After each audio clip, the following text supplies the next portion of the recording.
Bismillahirrahmanirrahim. Assalamualaikum warahmatullahi wabarakatuh.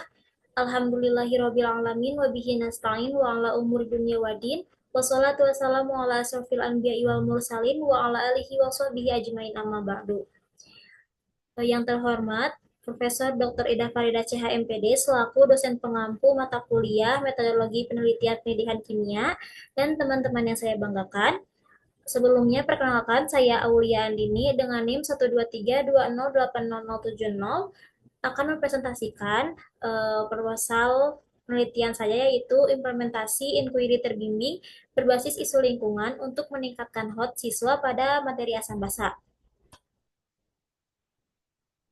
Nah, untuk latar belakangnya, pendidikan abad ke-21 menuntut siswa memiliki HOT, yaitu menganalisis, mengevaluasi, dan menciptakan materi asam basa bersifat abstrak, dan kemampuan HOT siswa masih rendah akibat pembelajaran konvensional yang pasif. Model inquiry terbimbing ini dapat meningkatkan HOT dengan memandu siswa melalui penyelidikan ilmiah dan integrasi dengan isu nyata, yaitu pencemaran air limbah untuk memungkinkan siswa menganalisis, mengevaluasi, dan menciptakan solusi nyata. Penelitian ini bertujuan untuk menguji efektivitas model tersebut dalam meningkatkan HOT pada materi asam basa. Selanjutnya yaitu rumusan masalah. Yang pertama, bagaimana keterlaksanaan pembelajaran menggunakan model inquiry terbimbing berbasis isu lingkungan pada materi asam basa di kelas 11. Yang kedua, bagaimana peningkatan HOT siswa melalui penerapan model pembelajaran inquiry terbimbing berbasis isu lingkungan pada materi asam basa. Lalu yang ketiga, bagaimana respon siswa terhadap penerapan model pembelajaran inquiry terbimbing berbasis isu lingkungan pada materi asam basa. Selanjutnya yaitu tujuan penelitian. Yang pertama, mendeskripsikan keterlaksanaan pembelajaran menggunakan model pembelajaran inquiry terbimbing berbasis isu lingkungan pada materi asam basa di kelas 11 SMA. Yang kedua, menganalisis perkembangan HOT siswa setelah penerapan model pembelajaran inquiry terbimbing berbasis isu lingkungan pada materi asam basa. Dan yang ketiga, mendeskripsikan respon siswa terhadap penerapan model pembelajaran inquiry terbimbing berbasis isu lingkungan pada materi asam basa.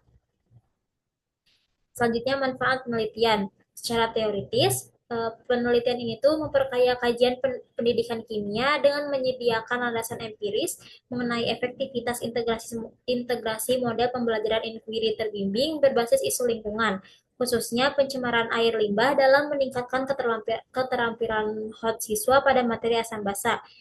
Lalu secara praktisnya memberikan manfaat bagi siswa dalam meningkatkan kemampuan HOT dan pemecahan masalah berbasis isu lingkungan. Bagi guru sebagai alternatif pembelajaran inovatif dan efektif dan bagi sekolah dalam peningkatan mutu pendidikan serta bagi peneliti selanjutnya sebagai referensi dan dasar pengembangan penelitian lanjutan. Selanjutnya yaitu kerangka pemikiran.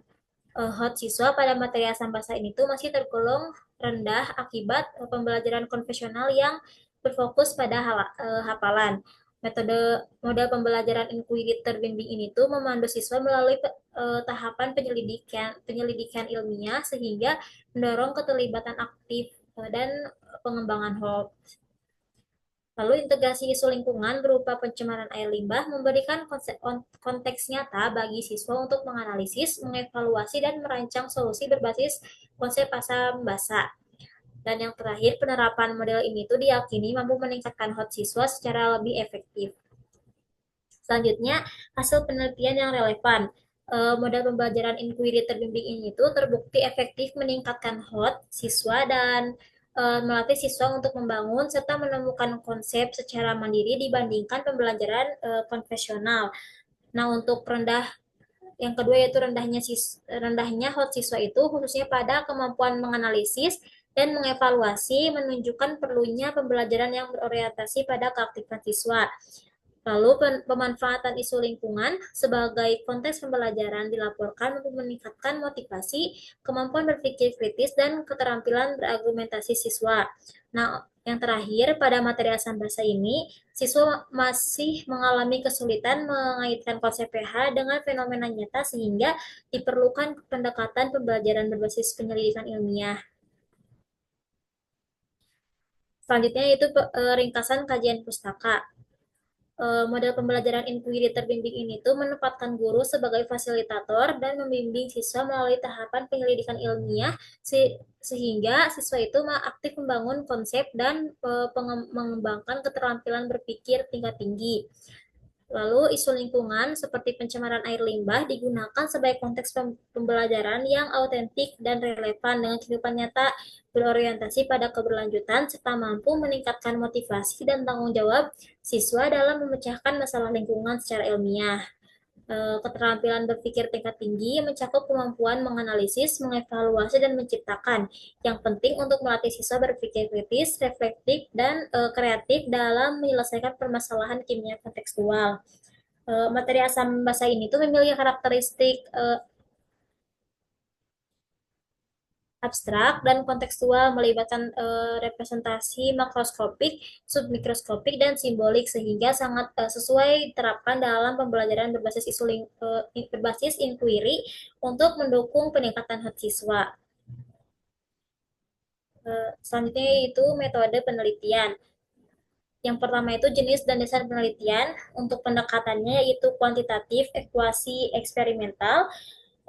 Desainnya itu non equivalent, pretest, post-test, control group, dan alurnya itu yang pertama protest, pretest, yang kedua perlakuan, terus yang terakhir terakhir post-test. Subjek penelitiannya itu siswa kelas 11, di mana satu kelas itu eksperimen dan satu kelasnya itu kontrol. Untuk pemilihannya itu cluster random sampling dan uji normalitas dan uji homogenitas untuk kemampuan awal setara. Instrumen penelitiannya itu tes hot yang berisi soal pilihan ganda dan uraian, lembar observasi keterlaksanaan model dan aktivitas siswa, serta angket yaitu respon minat dan persepsi siswa. Lalu teknik pengumpulan datanya itu di mana persiapannya itu menyusun perangkat pembelajaran dan uji instrumen. Lalu pretestnya itu berisi tes hot awal atau O1 pada eksperimen dan kontrol. Untuk perlakuannya itu eksperimen, kontrol, dan observasi keterlaksanaan model. Yang terakhir itu post test yang berisi tes hot akhir atau O2. Selanjutnya itu teknik analisis data. Yang pertama, analisis deskriptif, di mana menghitung nilai rata-rata, median, modus, dan SD, lalu menghitung n-gain untuk peningkatan HOTS dan observasi keterlaksanaan model. Lalu yang kedua, analisis inferensial, yaitu uji prasyarat yang berisi normalitas dan homogenitas. Lalu uji hipotesis yang berisi dan independent sample test. Selanjutnya yaitu jadwal penelitian bisa dilihat di gambar. Mungkin hanya itu yang dapat saya sampaikan. Kurang lebihnya mohon maaf. Wassalamualaikum warahmatullahi wabarakatuh.